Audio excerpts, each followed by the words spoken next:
Hey everybody, I'm the company's expert, and today we're going to be talking about information technology, IT/information systems, and we're going to be talking about how they affect running a business, whether the business is very small, like a side hustle, or very big, like a multinational corporation.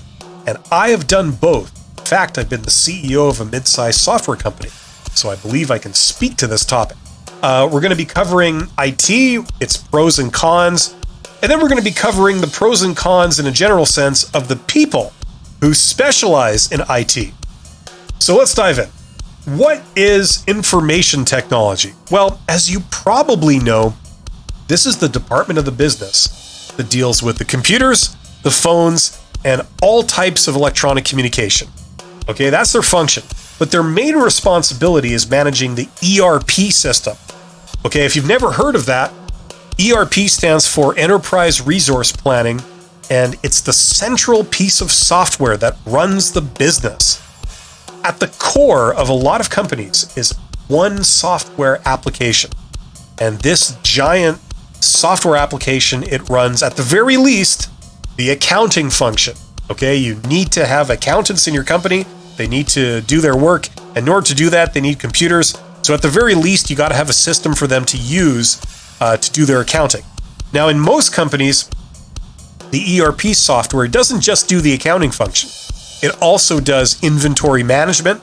It handles the production processes. It also manages the supply chain and a whole bunch of other things too. And all of these functions are linked internally to the accounting function, among other things. So as you can appreciate, this is a very complex, very important piece of software. And often the central role of the IT department is to run that software app, make it available. They deal with the software and they deal with the hardware on which it runs. So that's their function. Now, in terms of the pros and cons of the IT department, on the pros side, okay, the IT department can be a secret weapon that you can use to gain the edge over your competitors.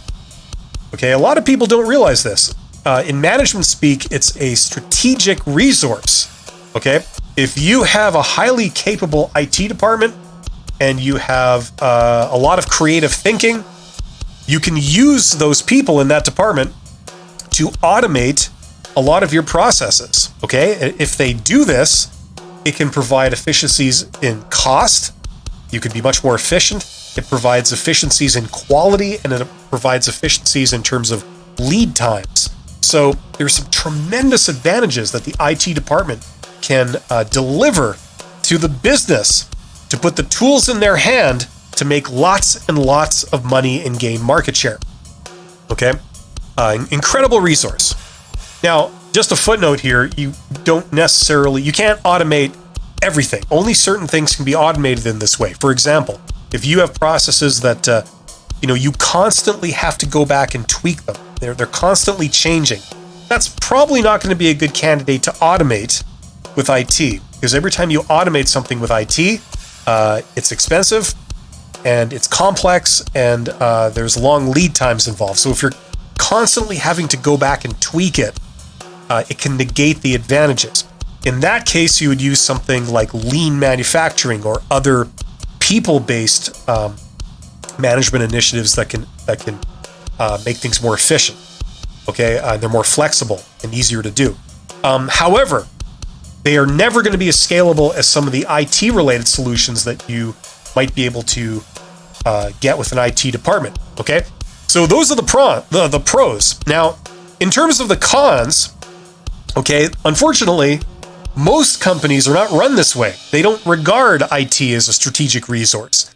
Instead, they regard it as a cost center. They regard it as a necessary evil. They regard it as something that they have to do that will enable the services in the business. For example, running the accounting system, running the payroll department, things like this. In order to do that, unfortunately, you have to have an IT department. And they don't want an IT department. They don't want to pay for an IT department, but they feel, well, we got to have this thing.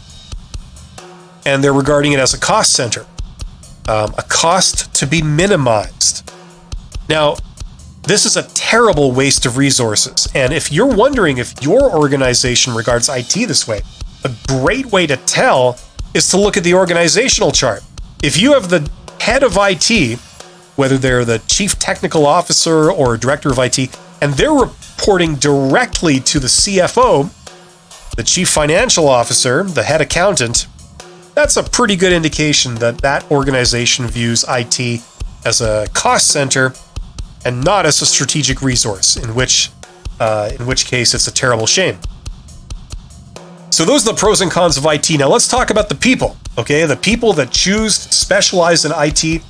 Let's talk about them as a group, and generally speaking, what are their pros and cons? Well, under the pros category, okay, I'll say this for people in IT.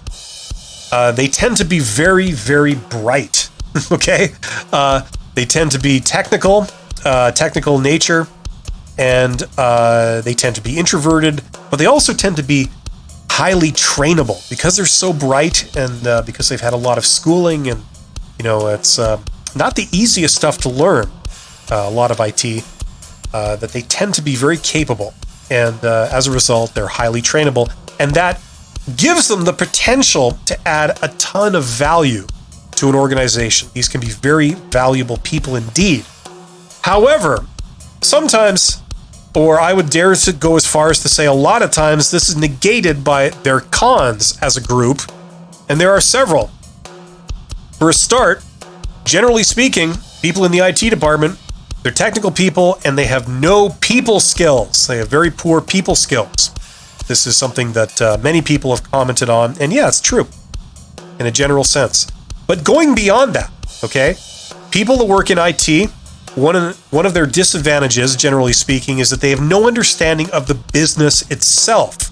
So although they have the capability of being able to automate things and find all kinds of efficiencies, unfortunately, they don't know what changes to make.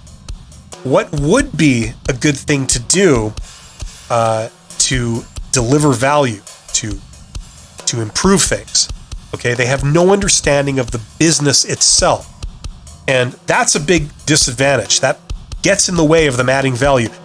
In addition, they also, generally speaking, tend to have no understanding of non-technical people and their perspective and the role they play. Like, for example, end users. They tend to not be able to understand the end user. They tend to misunderstand what these people need. They tend to misunderstand their perspective. And once again, this can negate a lot of the advantages that they have in terms of being very bright, very trainable, and having a lot of capabilities to bring improvements to the business. It's just not understanding what type or what form those improvements should take really hamstrings their capabilities. So, and I can say this because I started off as an engineer, and I myself am an introvert, and I was a technical person for many years before I became a manager. And I know from experience also that these disadvantages are sometimes accompanied by a lack of respect, not just lack of understanding, but lack of respect for the non-technical areas of the business, which is kind of strange to me now, because when you consider the primacy of functions like sales, how does a business make money? It makes money by selling its product. And if you have no understanding of the need for the sales department and no respect for the people who do it, that can really hold you back in terms of delivering value. That's why, ironically, a lot of IT people that end up becoming great entrepreneurs and finding fame and fortune and a lot of exciting creative work, they tend to have, in addition to great technical skills, they tend to have great understanding of business itself and also of the non-technical roles, and a healthy respect for the role and the necessity for a lot of non-technical roles.